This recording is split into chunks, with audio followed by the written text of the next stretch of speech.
Oi, gente, tudo bem por aí? Vamos para o terceiro e último diário de leitura do segundo volume da trilogia do Jacob Wasserman.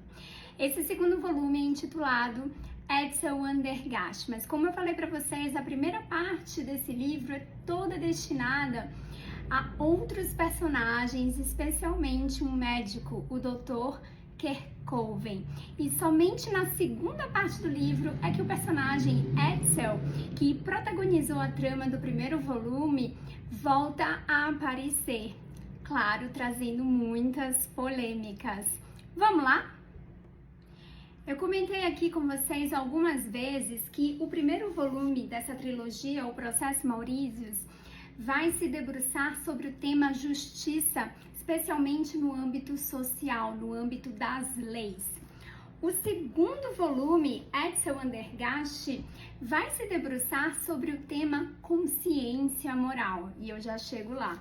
E o terceiro volume, que se chama A Terceira Existência de Joseph Kerkoven, do qual eu já li a primeira parte, vai focar especialmente na consciência da alma, na consciência espiritual.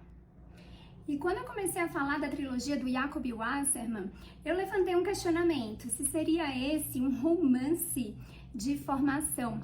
Na época, eu estava finalizando o primeiro volume, O Processo Mauritius, e a minha pergunta era muito relacionada ao personagem Edsel Andergacht. Mas daí que depois de ler o segundo volume agora, começando esse terceiro, eu diria que esse é um romance de formação da personalidade de um homem, focado principalmente no personagem Kerkoven, mas a personalidade sendo formada, amadurecendo, evoluindo, é algo que vai perpassar muitos personagens dessa trama. Ao final do último diário de leitura, eu comentei que o Dr. Kerkoven assumiria uma posição meio que de Jordan Peterson na vida de Edsel Andergacht. Edsel já é um jovem de 24 anos, mas que anda muito perdido na vida.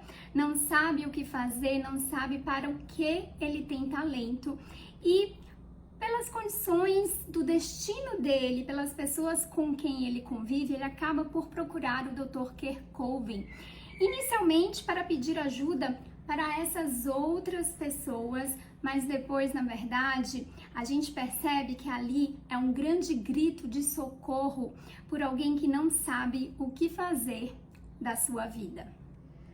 Estamos aqui no período entre guerras na Alemanha, onde principalmente a juventude está sendo dominada pelas correntes filosóficas da época, a citar o niilismo de Nietzsche, tão bem abordado pelo padre Henri de Lubac em O Drama do Humanismo Ateu.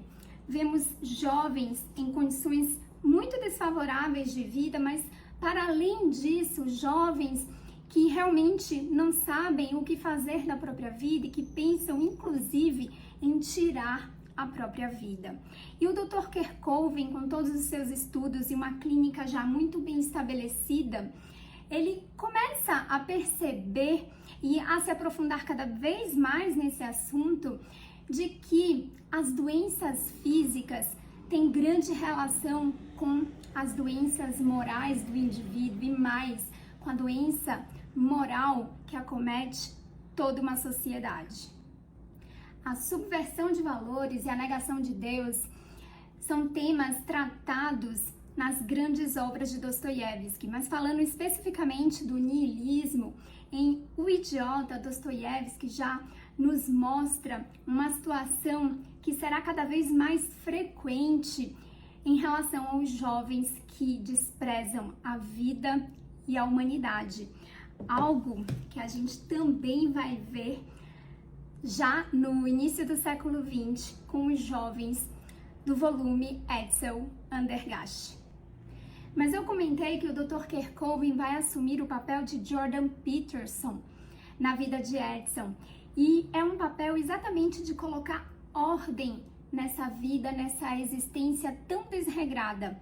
Edsel, assim como outros jovens com os quais ele convive, quer mudar o mundo, mas sequer sabe para onde ele está levando a sua existência. Ele não tem nenhum direcionamento porque lhe falta ordem, lhe falta valores morais enraizados, e isso falta na sociedade. E daqui, no 12 Regras para a Vida, eu separei um trechinho.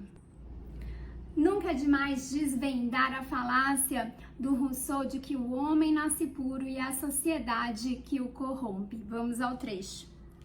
Se a sociedade é corrupta, mas não os indivíduos dentro dela, então de onde vem a corrupção? Como é propagada?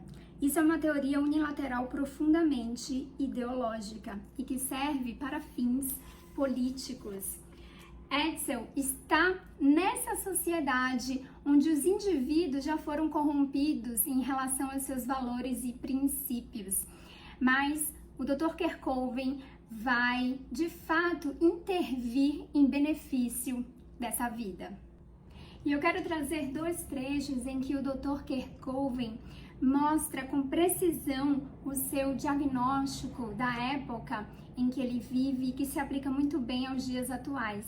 Diagnóstico, mas também uma orientação de como tratar desse mal. Seu sintoma exterior é o ódio, um ódio que rompe todas as cadeias, desata todos os laços, tanto os humanos quanto os divinos, e cujo sombrio frenesi transforma-o num flagelo sem par na história do mundo. O maior perigo que apresenta é a atração invencível exercida sobre a juventude, que a ela sucumbe após uma resistência insignificante. Através de um entorpecimento obtido por meio de certas toxinas verbais, provoca uma anestesia total do coração e uma alteração dos sentimentos que constituem, a um tempo, o fundamento e a essência da vida. Mas Dr. Kerckhoven propõe um direcionamento.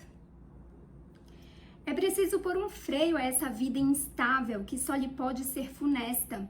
O mal é que essa instabilidade obedece à lei da aceleração na queda dos corpos. Qualquer ocupação a que se sujeitar lhe trará esse freio necessário.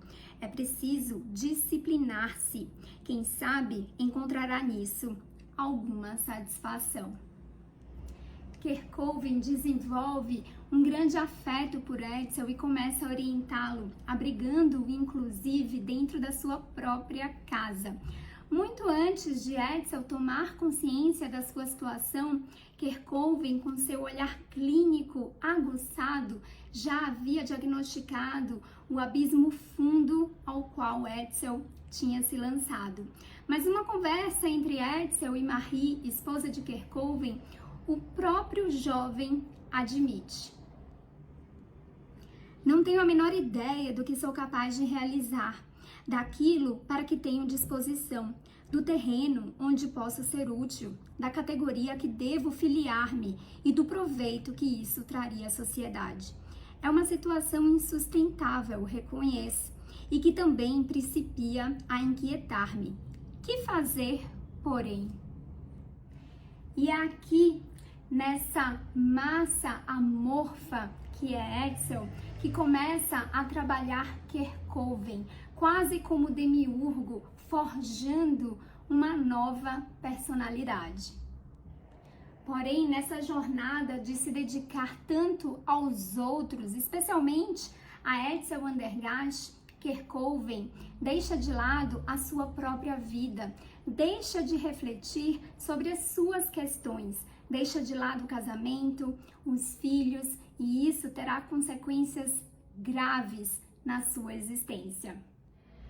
E com esse propósito de sempre servir ao outro, Kerckhoven esquece-se de servir a si mesmo e servir a sua família. Isso terá consequências drásticas.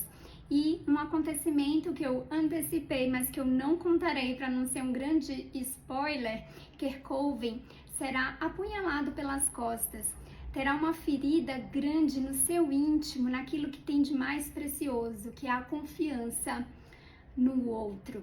E como será que Kerckhoven vai ressurgir? Isso nos será revelado em A Terceira Existência de Joseph Kerkoven. Em breve, novo diário de leitura. É isso, beijo e bom final de semana para todo mundo!